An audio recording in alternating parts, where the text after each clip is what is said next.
গরুটা খাক বেঁধে থেকে গেলাম, 1 লাখ দাম উঠেছে, 1,30,000 হলে বেঁচে দিবা না। আমরা কোরবানি ঈদ কয়দিন মধ্যে হাতে বেড়াতে হবে।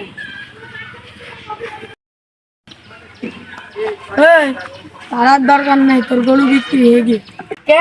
আমি তো গরু কারো কাছে বেশি উনি বেচার কথাও করিনি। যেহেতু তুই গরুটা বেচবি, বড় ভাই তোর কাছে টাকা পাই, টাকার বদলে গরুটা নিয়ে যাবে বলিস। না ভাই, সামনের সপ্তাহে গরুটা বেচে বড় ভাই টাকা দিয়ে দেবা না। বড় ভাই তোর গরু দিয়ে কোরবানি দেবে, এটাই তোর সৌভাগ্য।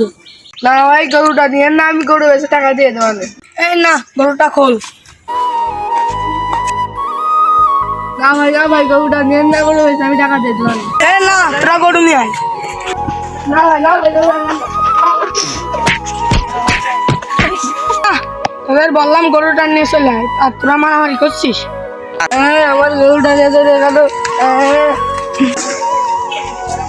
কি হয়েছে রিফাত সাহেব, আপনি কাঁদছেন কেন? বড় ভাইয়ের লোক এসে আমার গরুটা নিয়ে চলে গিয়েছে। আমার কাছে কয়টা টাকা পেতো, আমি বললাম যে গরু বেচে টাকা দিয়ে দিলাম, তাই শুনলো না। থাক রিফাত সাহেব, আপনি কেঁদেন না। সে বড় ভাই মানুষ, আমরা তাকে কিছু বলতেও পারছি না, তাই তো আমরা খাই। আমি তো গ্রামের মুরব্বী মানুষ, আমি ঈদের দিন কোরবানি দিবানে, আপনি এখানে থেকে নেন।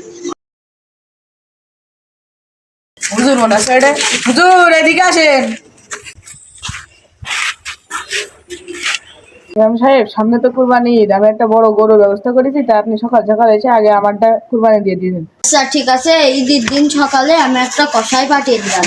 কি কোথায় দিকে কুরবানি হয়? আপনার তো এমনিতেও কোরবানি হবে না। কেন হুজুর, আমার কুরবানি হবে না কেন?